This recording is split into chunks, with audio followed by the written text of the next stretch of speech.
pilot study of low-dose naltrexone therapy in multiple sclerosis was run by the Milan neurological researcher, Dr. Myra Gironi. Dr. Gironi has spoken at prior LDN conferences here.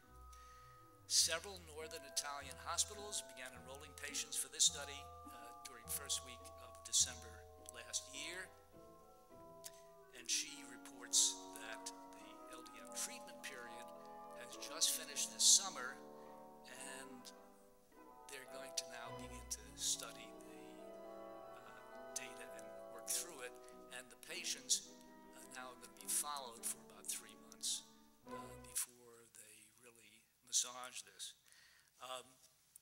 Her team over in Milan has long been almost the sole locus, the sole center for academic research on endorphins in disease. And that's exactly what's needed for low-dose naltrexone, because those of you who are familiar with the mechanism, the hypothesis for the mechanism of low-dose naltrexone, that involves the fact that if you take your low-dose naltrexone at bedtime, that during the night, when the lion's share of endorphins are produced by the body, the low-dose naltrexone, which is busy blocking your opioid receptors, your narcotic receptors, which are the endorphin receptors, is blocking them as you sleep, and therefore your body responds by doubling and tripling its endorphin output because the tissues weren't getting any during that time. So when you wake in the morning, low-dose naltrexone is essentially gone. It's not working in your body anymore. It's just this tiny 4.5 milligram dose, much lower than the FDA-approved 50 milligram dose. But the endorphins are there. They last all day long. And what, as we say, is not yet received wisdom, but is probably true, it's the endorphins that are the beneficial upregulators of your immune system. So in essence, when you take your low-dose naltrexone, what you're giving yourself is a stronger immune system every day. In the area of autoimmune diseases, just to rehash what I believe,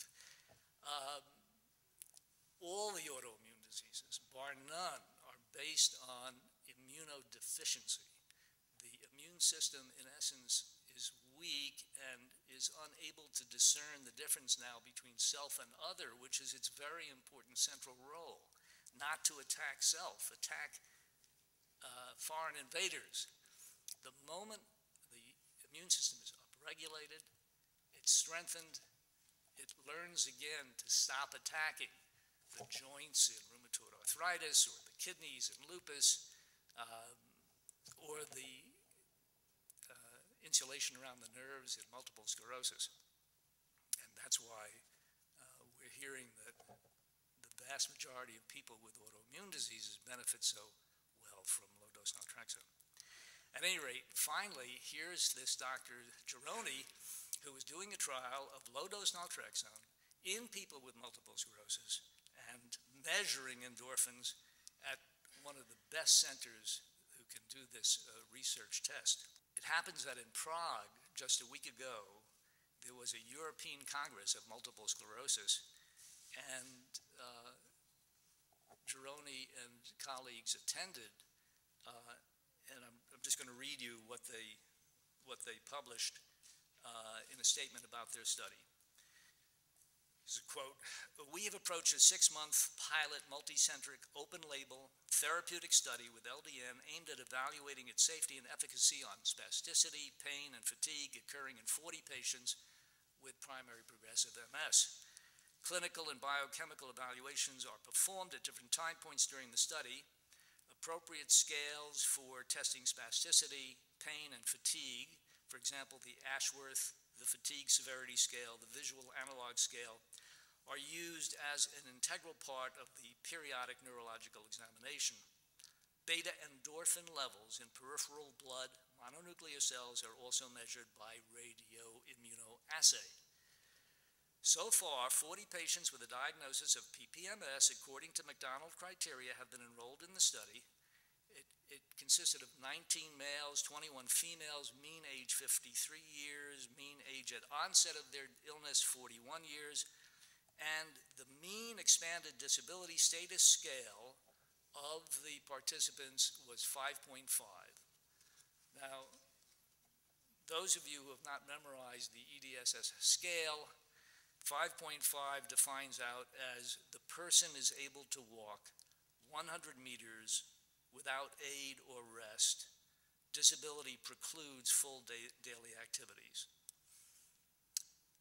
Had it been 5, then they would be able to walk 200 meters. So you get the idea. She went on to say, optimization of drugs has been performed in all patients before the enrollment. Opioid-containing drugs, immunosuppressive or immunomodulated drugs were considered as a contraindication to study enrollment, and then ended by reporting that there were only transitory hematologic abnormalities. Some people showed increase of liver enzymes. Some people seemed to show hypercholesterolemia. Some people had mild agitation and sleep disturbance as the commonest adverse events, but these were transient. Only 2 dropouts occurred, one for protocol violation and one for severe increase of spasm. And then says, in conclusion, LDN has shown so far to be a safe treatment in PPMS. We are now collecting and analyzing efficacy results. And when I asked her a week ago what was her general impression of how the trial was going, she said, LDN, she wrote me back, LDN could be useful for quite a good number of MS patients affected with spasticity, fatigue, and pain. A subjective improvement in fatigue has been experienced overall. And of course, what she's not saying, and what I'm on tenterhooks about, is to hear the results of those beta endorphins. Because my dollar to your penny, those beta endorphins will go up as the people's symptoms get better. And that's going to help make the case for the LDN hypothesis.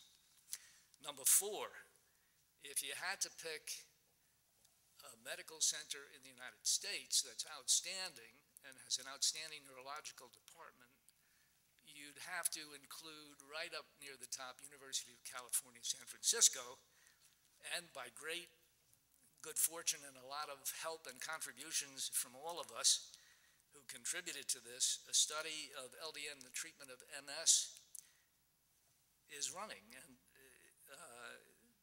just at that center and at that excellent neurology department, under the neurological researcher Bruce Cree,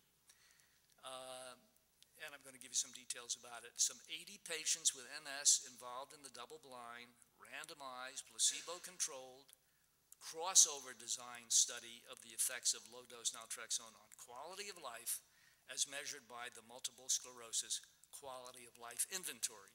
Each subject receives either LDN or a placebo for 8 weeks, followed by 1 week without either, and then the crossover, they take the alternate capsule.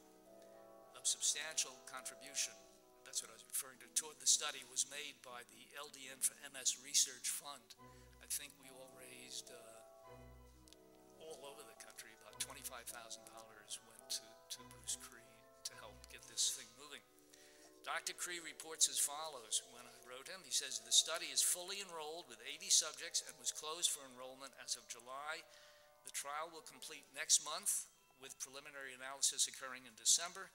Final analysis and preparation for presentation will occur in the months to follow. If the trial is positive, my intention is to send a late-breaking news abstract to the American Academy of Neurology. My impression is that LDN is well tolerated due to the very few adverse events reported thus far. And then he says, I have no clinical impression with regard to efficacy because the study is placebo-controlled and blinded, and all patient evaluations are performed via questionnaires.